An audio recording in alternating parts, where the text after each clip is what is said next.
ज़्यादा बोलने वाला बंदा हमेशा परेशान रहता है। मैं आपको बताता हूँ कैसे। देखें, बोलना कोई गलत बात नहीं है, लेकिन ज़्यादा बोलना बहुत गलत बात है। इस चीज़ से जज किया जाता है। अब मैं आपको बताता हूँ कि आप परेशान क्यों हो जाते हैं और आप परेशान क्यों रहते हैं, इसकी वजह क्या होती है।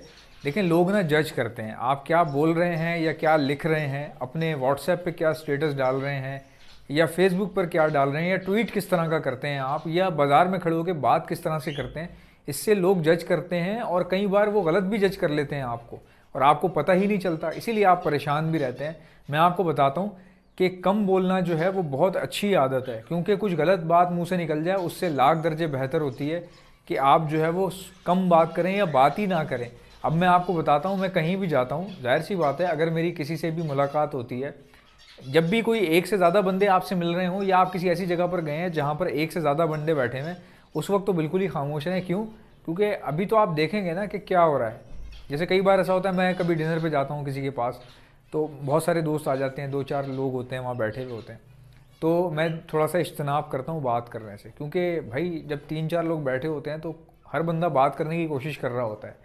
ऐसे में अगर आप भी बात करने की कोशिश करेंगे, आगे से और भी लोग बात करेंगे, तो इस तरह बात समझ नहीं आती हो क्या रही है। फिर दूसरी बात यह कि जितना बंदा ज़्यादा बोलता है उतनी उसके मुंह से कोई ना कोई फालतू बात निकल जाती है, और उसी फालतू बात को लेकर के लोग आपको जज करते हैं। अब मैं आपको बताता हूँ ये कैसे होता है। मैं एक छोटी सी मिसाल दे रहा हूँ। मैं एक जगह पर ट्रेनिंग कर रहा था, वो एचआर डिपार्टमेंट था, और वहाँ पर एचआर में क्या होता है मैं आपको बताता हूँ। ह्यूमन रिसोर्सेज डिपार्टमेंट होते हैं, ये हर कंपनी में एचआर का डिपार्टमेंट होता है। इसके काम क्या क्या होते हैं? सैलरीज बनाना, हायरिंग करना, इंटरव्यूज़ लेना, एम्प्लॉयज़ का रिकॉर्ड जमा करना, इंक्रीमेंट्स लगाना, टाइमिंग नोट करना, कौन कितना देर से आ रहा है, कि स्वैपिंग जो होती है, टाइम स्वैपिंग, वो भी यही हैंडल कर रहे होते हैं। तो मैं बहुत छोटा था, तो मुझे वहाँ पे इंटर्नशिप मिल गई थी।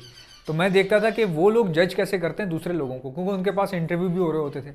तो मैंने देखा कि लोग जो इंटरव्यू ले रहे होते हैं ना, वो ये भी बोलते हैं। अब इंटरव्यू तो ऐसी जगह है जहाँ पे तो वैसे ही बहुत कम बात करनी होती है।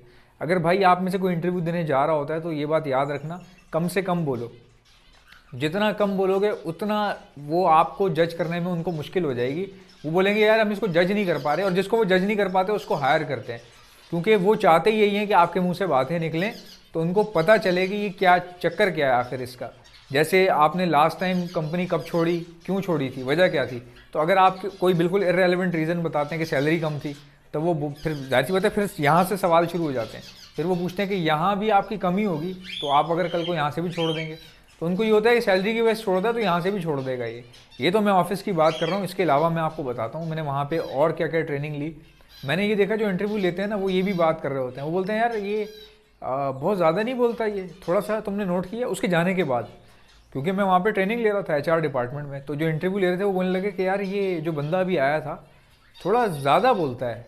तो दूसरे ने पूछा मतलब ज़्यादा मतलब समझा नहीं। कहने लगा कि यार देखो इससे सवाल कर रहा हूँ ना मैं, तो ये वो सवाल का जवाब तो दे देता है ये, उसके बाद ये कुछ और भी बात करने लग जाता है खुद से ही। तो ये रेलेवेंट बात नहीं करता, ये थोड़ा सा ज़्यादा बोल रहा है। अब मैं आपको बताता हूँ, कोई टीचर है क्लासरूम में पढ़ा रहा है, वो ज़्यादा बोलता है, भाई उसका तो काम ही बोलना है बेचारे का, उसकी नौकरी है, तो ऐसा बोलना मना नहीं है। टीचर जो है वो बोलेगा।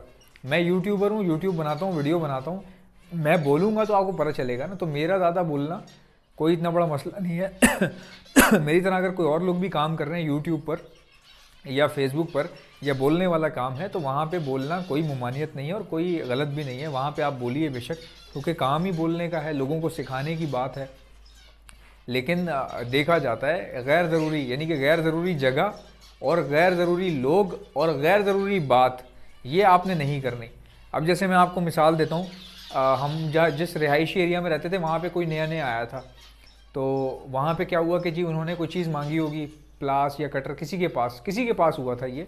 और कई बातें ऐसी होती हैं, मेरी स्टोरीज ऐसी होती हैं जिनमें कुछ पार्ट इमेजिनरी होते हैं जो असली में हुए ही नहीं होते, बट मैं अच्छी बात कन्वे करने के लिए खुद से भी बना देता हूँ। बहुत कम पार्ट्स ऐसे होते हैं। तो कोई ऐसा था जिसने कुछ चीज़ मांगी होगी, प्लास या कोई ऐसी चीज़ जो घर शिफ्ट करते हुए चीज़ चाहिए होती है। तो किसी दूसरे ने, मैंने देखा कि उसने उसको दी, और कुछ चीज़ उसके पास नहीं थी, तो उन्होंने मेरी तरफ कह दिया कि इससे पूछ लो, इसके पास शायद होगी। तो मैंने देखा मेरे पास भी नहीं थी। खैर बहरहाल कोई नया आ रहा था या जा रहा था, आई डोंट नो, बहुत पुरानी बात है। तो ये सब बात हो गई, जिसको जो चीज़ चाहिए थी वो मिल भी गई, वो चला भी गया, काम भी कर लिया। लेकिन उसके जाते ही किसी दूसरे बंदे ने बोला यार ये थोड़ा बातूनी है।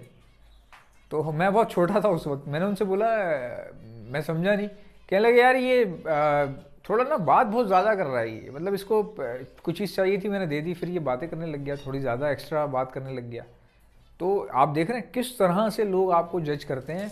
भाई आप क्या समझते हैं कि ज़्यादा बोल के क्या ज़्यादा समझदार बन जाएंगे, या आपके ज़्यादा बोलने से लोग तारीफ़ करेंगे यार वाह क्या बोलता है भाई ये। सो इतना इतना ज़रूरी है ना, ये कोई कोई भी नहीं सिखाता ये बात। यहाँ तक कि आपके आपके माँ बाप आपको ये बातें नहीं सिखाएंगे जो मैं आपको सिखा रहा हूँ, और मुझे भी मेरे माँ बाप ने नहीं सिखाई भाई। मैंने दफ्तरों में धक्के खा के, बड़े बड़े लोगों में बैठ के, छोटे छोटे काम कर करके, धक्के खा के, बड़ी मुश्किलें बर्दाश्त करके, बड़ा बुरा टाइम बर्दाश्त करके ये बातें मैंने खुद ही सीखी हैं। तो एक बंदा इतने धक्के खा के ये बात सीख रहा है और आपको मेरी वीडियो में पता चल रही है, तो यार आप इससे क्यों नहीं इसको अपॉर्चुनिटी समझते, आपके लिए अच्छी बात हो जाएगी और सदका जारिया है। पर्सनैलिटी किस तरह बनती है, इन्हीं वीडियोज़ को देख कर बनती है, आपको पता चल जाएगा। अब मेरी बात करने का हरगिज़ ये मतलब नहीं है कि भाई आप कहीं पर भी जाओ तो आप बात ही नहीं कर रहे, या आप डर गए हो बोलने से, बिल्कुल बोलना ही छोड़ दिया आपने, ऐसा नहीं है। मैं भी तो बोल रहा हूँ ना, लेकिन ज़्यादा बोलना, फजूल बोलना, गैर ज़रूरी, जिस बंदे से कोई आपका काम भी नहीं है उससे भी आप बातें कर रहे हैं, कोई ऐसी जगह है जहाँ से आपको निकल जाना चाहिए, राहगीर हैं आप, वहाँ पे आप बात कर रहे हैं इतनी लंबी लंबी, तो उससे क्या होता है कि अगला समझ जाता है यार ये पकाता बहुत है। लोग तो इस तरह के वर्ड भी यूज़ करते हैं, पकाता बहुत है, अबे पागल है। कई लोग मैंने ऐसा भी देखा है कि आते हैं तो 4 लड़के निकल जाते हैं, अबे आ रहा निकल निकल निकल, लंबी करेगा लंबी करेगा। तो लड़के आप देखें इतना मतलब कि मुआशरा तेज़ है, और आजकल तो वैसे ही टाइम बहुत कम होता है लोगों के पास, तो लोग इशारा करते हैं अबे आ रहा निकल निकल, लंबी करेगा लंबी करेगा, तो लंबी करेगा। तो कोई भी बंदा लंबी क्यों कर रहा है।